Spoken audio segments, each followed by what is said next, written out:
Olá, muito bom dia para você, que tá mais um dia que Deus nos deu, né? Vamos começar mais uma manhã. Eu estou feliz com alguns testemunhos que eu tenho ouvido a respeito dos irmãos que estão acompanhando todo o nosso seminário, né? Nosso seminário Escudo da Fé, ele tem assim um firme propósito dado por Deus para trazer conhecimento para as nossas vidas e com isso nos defendermos dos dados inflamados do inimigo, assim como diz em Efésios capítulo 6, verso 16.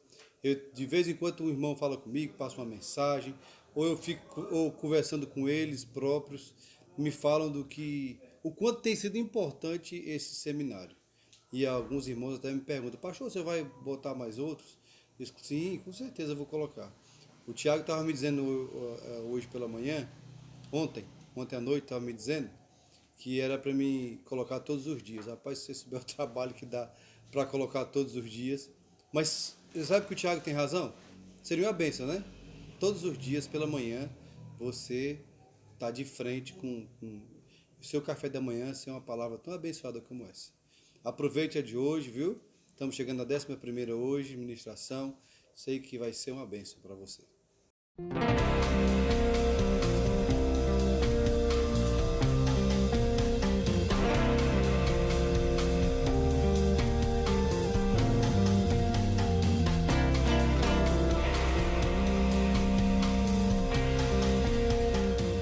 How many of you have ever received unfair treatment? Jesus said it is impossible that no offenses should come. Do you have the right to be offended? Offense is a snare, a trap, An offense is the bait of Satan. the bait of Satan.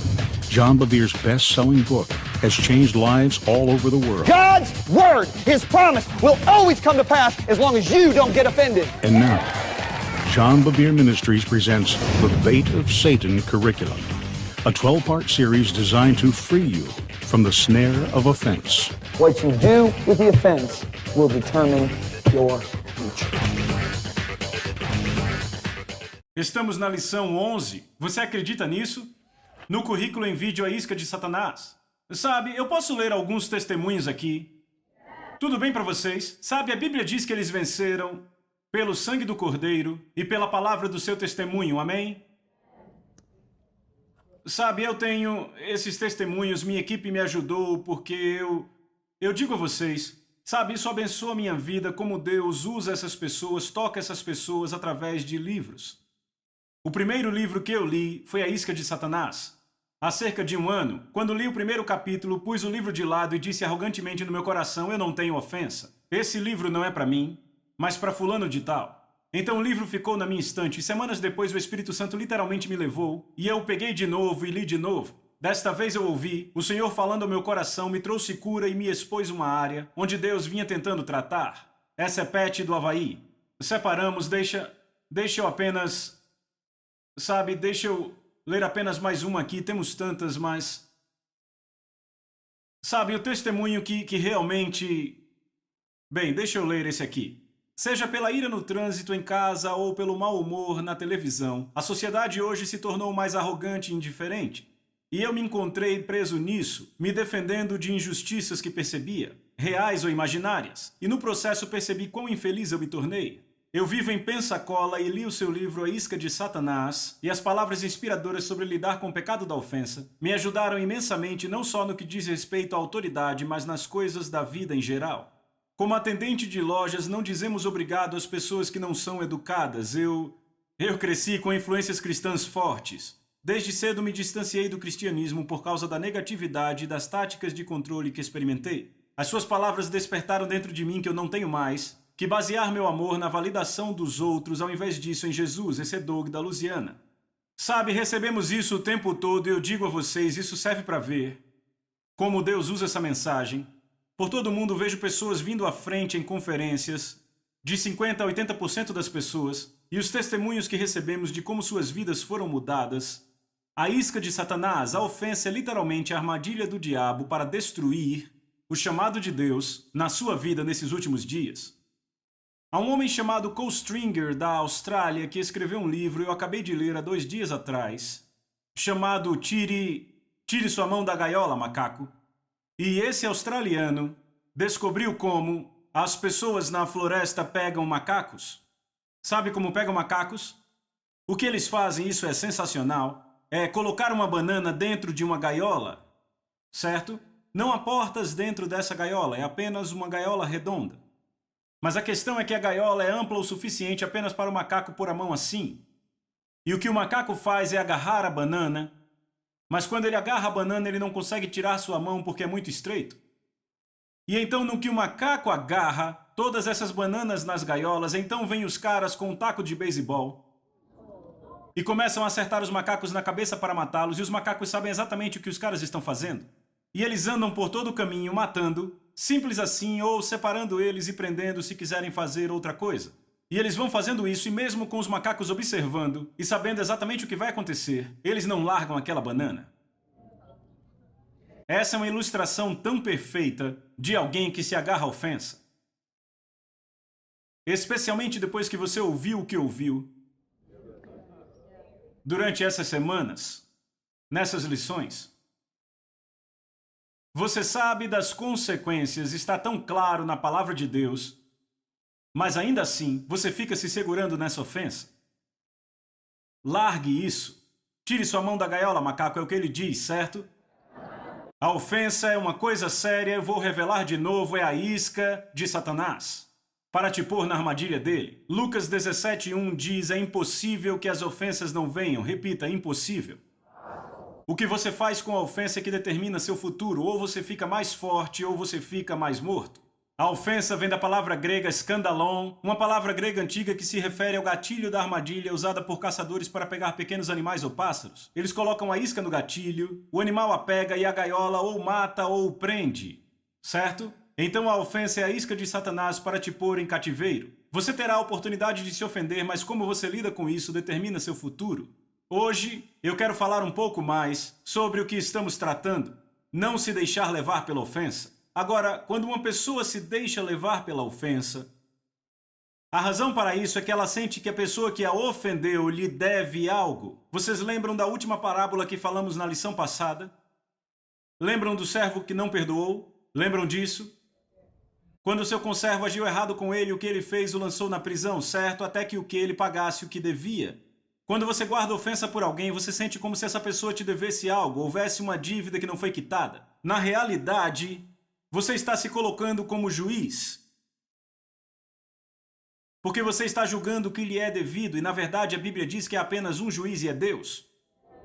Quando você se agarra a essa dívida, você está se agarrando a uma vingança não cumprida. Não é verdade? Porque você quer a vingança é seu pagamento, não é verdade? Agora, a amargura não é nada mais do que vingança não cumprida. É uma ofensa que teve permissão para criar raízes no coração de alguém. Você não teve vingança, então ela cria raízes e cresce.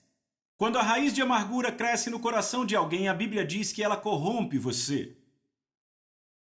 A Bíblia diz para examinarmos os nossos corações cuidadosamente, para que não haja em nós nenhuma raiz de amargura, pela qual muitos foram corrompidos. Hebreus capítulo 12. Vou dizer de novo, devemos examinar a nós mesmos cuidadosamente. Diga cuidadosamente, para que não haja nenhuma raiz de amargura, pela qual muitos se corromperam. Agora, uma raiz é algo que começa com uma semente, a semente é a ofensa. Estão comigo? Se essa semente é regada, se for nutrida, vai crescer. E o que cresce é uma planta muito destrutiva na sua vida, vai te corromper. Eu penso que a pessoa que exemplifica isso melhor do que qualquer outra é um jovem chamado Absalão. Se olharmos para Davi, lembra que falamos de Davi algumas lições atrás, como Davi foi muito maltratado por Saul, mas Davi não mordeu a isca. Ele não se ofendeu. Quando Saul foi julgado por Deus, o que Davi fez, amigos? Davi, o quê? Ensinou a todos os homens de Judá uma canção de amor, ficou de luto por Saul ter sido morto e abençoou seus descendentes. Esse não é o sinal de um homem amargo. É o sinal de um homem com coração segundo Deus. No entanto, Davi teve muitos filhos. Depois que ele conseguiu o reino, teve várias esposas e vários filhos de cada uma dessas esposas, certo? Vá comigo, por favor, para 2 Samuel. E vamos começar aqui falando de um dos seus filhos chamado Absalão. 2 Samuel, capítulo 13. Depois disso, Absalão, o filho de Davi, tinha uma adorável irmã, cujo nome era Tamar. E Amnon, filho de Davi, se apaixonou por ela. Amnon angustiou-se ao ponto de adoecer por causa da sua meia-irmã Tamar, porque era virgem. E era impróprio para Amnon fazer algo com ela. Veja, Davi tinha várias esposas, certo? Amnon foi seu primogênito de uma esposa. Absalão foi seu terceiro filho, mas ele veio de outra esposa. Então ambos tinham o mesmo pai Davi, mas mães diferentes. Absalão tinha uma irmã que era linda, certo? Tamar. Amnon, o primogênito, se apaixonou por ela. Então ele já estava perdendo peso, se apaixonou por ela tanto, mas não era apropriado, porque ela era sua meia-irmã. Então um dos sobrinhos de Davi, um homem muito maldoso, disse a Absalão: "Ei, por que você está perdendo peso? Você é um dos filhos do rei. Faça o seguinte, finja que você está doente, e quando Davi perguntar da sua doença, peça ao rei para que ele envie Tamar a preparar a comida e te servir, para você se recuperar." Então, ele dá ouvidos ao conselho de um dos sobrinhos de Davi e faz isso. Ele finge que está doente, fica deitado na cama e quando o rei chega diz: "Por favor, envie Tamar a me alimentar." Então o rei ordena que Tamar o alimente. E Tamar fez uns bolos para alimentá-lo. E Amnon mandou que todos os servos saíssem. E depois fechou a porta e força Tamar até estuprá-la. Tamar desesperadamente pede para que ele pare, que ele peça ao rei, mas ele não faz e a estupra. E depois que ele a estupra, a Bíblia diz que o ódio que ele sentia por ela foi maior do que o amor que ele sentia antes. Não é interessante? Poderíamos pregar sobre isso um pouco. E ele a deixa de lado e ela diz: "Agora o que você está fazendo é pior do que me estuprar." Ele não dá ouvidos a ela e a deixa de lado. Quando isso acontece a ela pega sua túnica colorida, porque as filhas virgens do rei vestiam túnicas lindas. Ela rasga a túnica e põe cinza na testa. E ela foi para a casa do seu irmão, Absalão. E lá foi chorar. Agora Absalão, ao ver a sua irmã estuprada pelo seu meio-irmão Amnon, ficou furioso e odiou seu irmão. Então por 2 anos ele esperou para que Davi vingasse a sua irmã, mas Davi ficou muito magoado, se irou, mas não fez nada sobre isso. Estão comigo? O fato de Davi não ter feito nada enfureceu Absalão. E finalmente Absalão disse: "Se o meu pai não vai fazer nada, eu farei com as minhas próprias mãos." Então Absalão organiza uma festa para os filhos do rei e contrata alguns homens e diz: "Quando eu der o sinal, quando Amnon estiver bêbado, vão e matem-no." Ele espera, faz isso, mata Amnon e todos os filhos fogem. Absalão foge para um lugar chamado Gessur e fica lá por 3 anos. Depois de 3 anos, Joabe diz: "Vejam, o rei se confortou com a morte do seu filho Amnon. Temos que trazer Absalão de volta porque ele perdeu 2 filhos, vamos trazê-lo de volta." Então Joabe vai ao rei e Joabe, através de uma mulher sábia, persuade o rei a trazer Absalão de volta. Então Absalão é trazido de volta e o rei diz: "De forma nenhuma verei a face dele." Então pelos próximos 2 anos o rei Davi se recusa a ver a face de Absalão. Já são 5 anos aí. Vocês têm que entender algo. Absalão teve a sua vingança com seu irmão Amnon, mas ainda estava ofendido por ele não ter feito nada. E esta ofensa esteve no coração daquele garoto por 5 anos. Estão comigo? Aquela ofensa cresceu, ela criou raízes e cresceu, e agora ela está ficando pior e pior, nunca foi tratada. Vocês não sabem quantas pessoas eu já encontrei na igreja que não trataram com certas ofensas na vida. E essas ofensas têm crescido há anos. E o mais triste disso, amigos, é que uma planta é fácil de ser retirada quando jovem, porque as raízes não estão muito fundas. Mas se você a rega por alguns anos, as raízes se aprofundam e é mais difícil de arrancá-la. É por isso que a Bíblia diz: "Não deixe o sol se pôr sobre a sua ira." Não queira permitir que uma semente de ofensa passe a noite germinando em você. Você não evita as ofensas, você confronta as ofensas. E vamos falar disso na próxima lição. Você tem que lidar com elas. É muito simples, é feito diante do trono de Deus, mas tem que ser tratado. Amém? Então, Absalão teve essa coisa crescendo em seu coração por 5 anos. 5 anos! Então, sabe, ele ainda está ofendido com o pai e, finalmente, Davi diz, certo, tragam ele até mim. E ele vem, Absalão se curva, beija a mão do rei e é restituído. Mas a ofensa ainda está lá. Então, o que Absalão começa a fazer? Absalão começa a separar para si cavalos e homens para irem com ele, e ele fica do lado de fora do portão da cidade, e todas as pessoas que entram que têm casos para o rei ouvir, o rei muito ocupado, e Absalão começa a dizer, se eu fosse o governante de Israel, julgaria seu caso. Então a Bíblia diz que ele roubou os corações dos homens de Israel. Agora, amigos, ouçam aqui. Sabe quantas vezes isso acontece nas igrejas? Pastores auxiliares tomam ofensa do pastor presidente e nunca tratam disso e começam a roubar o coração de homens e mulheres na igreja. E anos mais tarde há uma igreja dividida.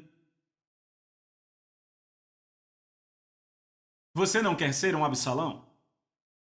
Porque você vai ouvir o resultado de Absalão. Sabe o que passava na cabeça de Absalão? O meu pai, ele certamente engana as pessoas. Se esconde atrás dessa adoração falsa a Jeová. A sua própria filha é estuprada e ele não faz nada sobre isso. Sabe por que ele não faz nada sobre isso? Por causa do que ele fez com a esposa do seu servo, Urias, o Hitita. Estuprou a esposa dele e então ele o matou e encobriu. E Saul, ele perdeu seu reino só porque ele poupou um rei e alguns animais. E o meu pai estupra uma mulher, ainda mata seu marido e encobre, e ele é o Senhor adorador. Meu pai não fez nada pela minha irmã. Vem é regado. Ele vem pensando nisso há um longo tempo. Entendem isso? Amigos, deixa eu ler algo. Eu vou ler para vocês a contracapa do livro. Você se sente compelido a contar seu lado da história. Você luta contra pensamentos de suspeita e desconfiança. Você revive constantemente feridas passadas. Você perdeu as esperanças por causa do que alguém fez a você ou a alguém próximo a você. É exatamente o que está acontecendo. Ele nunca tratou da ofensa. Então agora ele roubou o coração dos homens. Por quê? Porque ele se justifica. Meu pai, sabe, ele é um canalha. Ele é tão hipócrita. Ele não é qualificado a governar. Sabe, se Saul perdeu o reino porque poupou um rei e o meu pai com esse reino. Então ele rouba o coração dos homens. E então, ele toma Israel e marcha com seus soldados para o trono, e os servos de Davi dizem, o seu filho tomou Israel diante dos seus olhos. E Davi tem que sair. E claro que a mão de Deus está com Davi e seus homens, e pouco depois disso Absalão é posto à morte. Sabe, até mesmo Davi deu a ordem, não o matem, mas ainda assim ele foi morto porque eu creio que foi juízo de Deus. É muito sério quando alguém se levanta contra um pai, amigos. Deus não tira isso por menos. Sabe, Davi matou o homem que apenas disse que mataria Saul, mas não fez. É uma coisa muito séria quando você se levanta contra o pai. Então Absalão é morto, e aqui está um jovem que seria um rei em potencial, mas toda sua vida foi destruída por causa de vingança não cumprida. Uau. Não foi, ouçam, não foi por idolatria, não foi homossexualismo, não foi adultério ou estupro. Toda a raiz foi uma ofensa que cresceu e virou amargura, vingança não cumprida. Há muitos anos atrás, eu estava pregando numa igreja na Flórida e eu tinha acabado de pregar a isca de Satanás. Uma mulher vem até mim na igreja. Ela disse, Pastor John, enquanto você pregava, Eu senti um dentro de mim. Ela disse, sabe, eu já perdoei meu ex-marido, está tudo bem, mas eu não sei porque eu senti essa sensação desconfortável. E sabe, o Espírito de Deus realmente me guiou e eu disse a ela, por que você não tinha perdoado o seu ex-marido? E ela disse, tinha sim, tinha perdoado, tinha chorado, eu liberei. Eu disse, não. E ela disse, perdoei sim, começou a ficar incomodada, disse, perdoei sim. Eu liberei, eu orei, eu liberei, eu chorei, sabe, eu já perdoei ele. Eu disse, perdoou não? E ela começou a ficar muito triste. E finalmente ela olhou para mim porque eu ficava dizendo, não perdoou, e ela disse, então me ajude. Eu disse, por que você não me conta o que o seu ex-marido fez? Ela disse, ok. Ela disse, nós éramos pastores. Ele me deixou e fugiu com uma mulher muito proeminente da igreja. Deixou a mim e aos meus filhos sem nada. E ela disse, John, ele tem me culpado todos esses anos. Ele disse que eu atrapalhava seu ministério e o chamado de Deus em sua vida. E que Deus tinha planejado para que ele casasse com aquela mulher e não comigo. E que era a vontade de Deus que ele se casasse com ela. Sabe, isso é tão pervertido quanto o dia é claro, mas enfim. Então ele realmente machucou aquela mulher. Ela disse, agora eu estou casada, eu tenho um novo marido. Ele me trata bem, eu tenho esse bom pastor agora, para quem ela trabalhava, ela era secretária. Ela disse, eu tenho dificuldades em me relacionar com meu marido e com meu pastor. Eu disse, é porque você não perdoou seu ex-marido? Ela disse, perdoei. Eu disse, continue. Ela disse, todos esses anos ele tem me culpado. E ela disse, ele nunca voltou. E disse, eu sinto muito. Eu disse, pare aí e encontramos a vingança não cumprida. Ela olhou para mim. Ela disse, o quê? Eu disse, ouça. A sua vingança não cumprida com seu ex-marido, sabe onde está? Não foi o abandono, não foram as crianças, você tem um marido novo que cuida de você, cuida das crianças. Eu disse, não é a casa.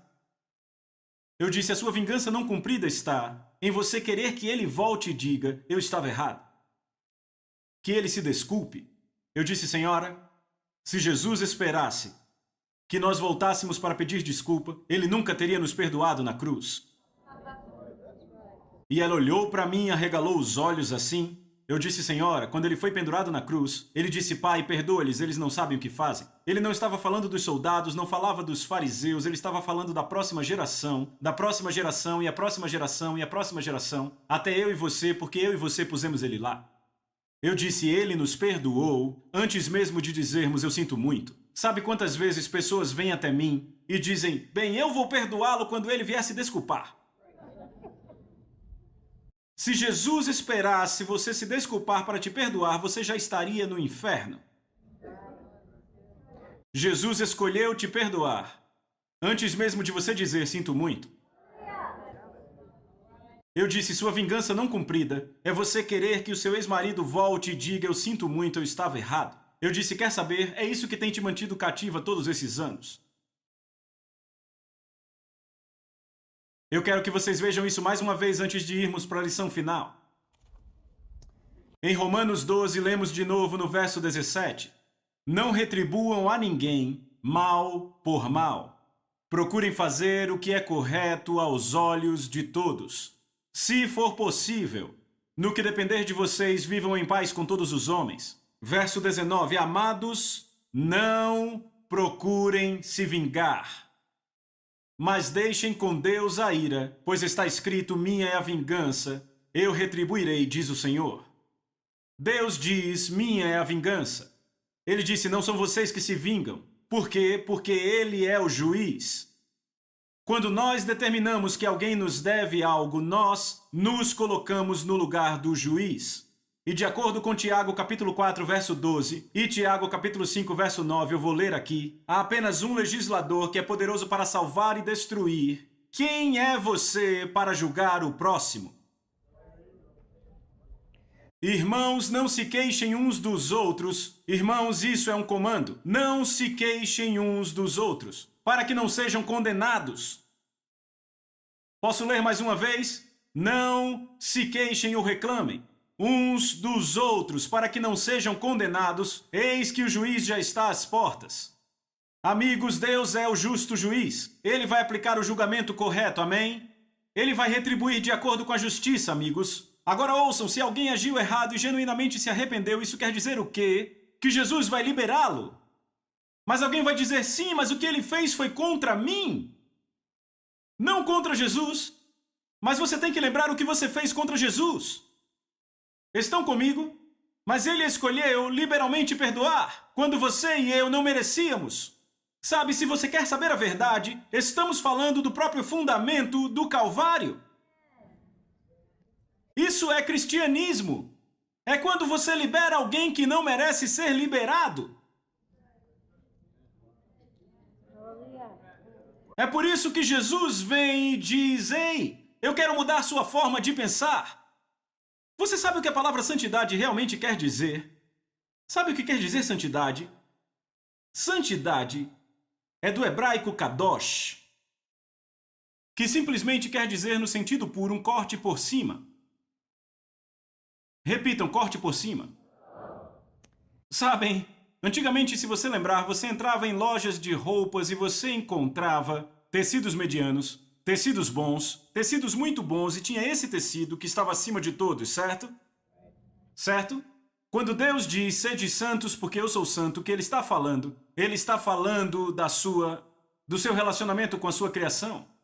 Como Ele nivelou a sua criação por cima. Então Ele diz, sede santos como eu sou santo. Ele está dizendo, eu não penso como você. Eu não falo como você. Meus caminhos não são como seus caminhos. Subam ao meu nível de vida.